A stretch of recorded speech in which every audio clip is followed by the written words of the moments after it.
तर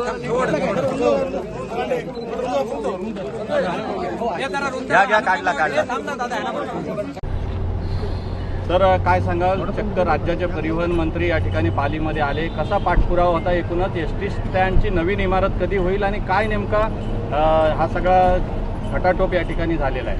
मुळात मागच्या सरकारमध्ये शिवसेनेचे मंत्री दिवाकर रावते साहेब यांच्याकडे आमच्या पालीतल्या सर्व शिवसेना पदाधिकाऱ्यांनी आम्ही पाठपुरावा केलेला होता। त्यावेळी स्टँड अस्तित्वात होता पण पडायला आलेला होता आणि मग आम्ही सगळ्यांनी मागणी केली की बाबा हा स्टँड जो आहे पडायला आलेला तो पहिला पाडा आणि मग याच्यासाठी निधी उपलब्ध करा। त्यावेळी केलेला निधी हा थोडासा तुटपुंजा होता, त्याची आम्ही कल्पना तत्कालीन परिवहन मंत्र्यांना दिलेली होती। त्यानंतर जेव्हा स्वतः प्रताप सरनाईक हे परिवहन मंत्री झाल्यानंतर आम्हाला निश्चितपणे खात्री वाटली की तो प्रश्न सुटेल, कारण सुधागड तालुक्याचे आणि ठाण्यात प्रताप सरनाईक साहेब असल्यामुळे त्यांचे अतिशय घनिष्ठ संबंध होते।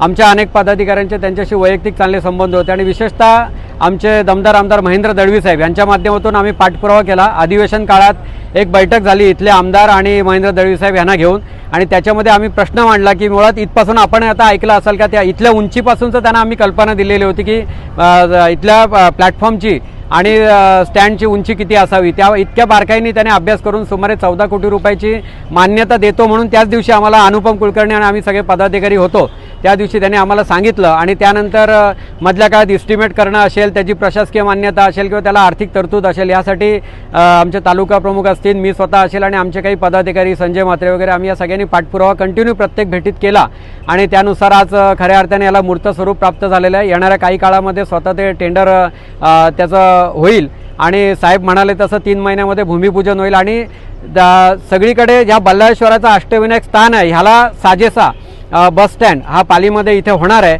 आणि निश्चितपणे त्याची खात्री देण्याकरता स्वतः परिवहन मंत्री पूर्तता झाल्यानंतर आज इथे आलेले आहेत। आम्ही मागण्या केले ते दादा काय सांगाल, स्वतः परिवहन मंत्र्यांनी येऊन इथं शाश्वती दिलेली आहे आणि लवकरच हे बस स्थानकाचं नवीन जे स्वप्न अनेक वर्षापासून प्रलंबित आहे त्याचे आश्वासनपूर्ती होण्याचे संकेत मिळत आहेत, काय आपली प्रतिक्रिया? 100% संकेत मिळत आहेत आणि बल्लाळेश्वराच्या कृपेने मी शिवसेनेचा तालुका प्रमुख झाल्यानंतर ह्याच्या अगोदर खरं तर ही मागणी होतीच, पण मी तालुका प्रमुख झाल्यानंतर मी सुधागड तालुक्याचे 4 महत्त्वाचे प्रश्न हे मंत्रालय दरबारी राऊतसाहेब असतील, संजय म्हात्रे असतील, आम्ही सगळ्यांनी, सूरज शेळके असतील, आम्ही सगळ्यांनी पाठपुरावा करून दमदार आमदार महेंद्र दळवी यांना सोबत घेऊन आम्ही मंत्रालयामध्ये माझ्या 4 महत्त्वाच्या प्रश्नांसाठी आम्ही मागणी केली होती। त्याच्यात प्रामुख्याने आपल्या पालीला असलेलं ग्रामीण रुग्णालय की जे सुद्धा आता 90% काम पूर्ण झालेलं आहे, प्रकाश आबिटकर साहेब जे आरोग्यमंत्री आहेत त्यांच्या हस्ते आपण त्याचं भूमिपूजनही लवकर करतोय, त्याला अजून उद्घाटन करतोय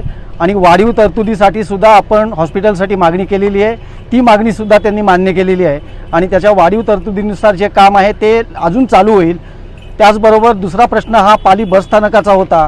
माझ्या सर्व सुधागड तालुक्याच्या बाहेरच्या प्रवाशांना अतोनात हाल या बसस्थानकावरती सोसावे लागत होते आणि त्याची सगळ्यांची झळ ही लोकप्रतिनिधी म्हणून आम्हाला लागत होती आणि म्हणून आम्ही कटाक्षाने पाली बसस्थानकाचा प्रश्न हा लवकरात लवकर मार्गी लागावा म्हणून अथक प्रयत्न करत होतो। त्या प्रयत्नांना यश आलं होतं, यश आज आलेलं आहे, कारण पहिला 8 कोटीचा हा बसस्थानक होता, तो आम्ही राऊत साहेबांनी हट्ट धरल्यामुळे आणि प्रताप सरनाईक जे आता येऊन गेले मंत्री साहेब त्यांना आम्ही रिक्वेस्ट केली की 8 कोटीमध्ये हा बसस्थानक तसा होणार नाही, त्याच्याकरता वाढीव तरतूद करून 13 कोटी 90 लाख रुपयाचं एस्टिमेट आता त्यांनी मंजूर केलेले आहे। त्या दृष्टीने अर्थ खात्याकडून त्याची तरतूदही झालेली आहे।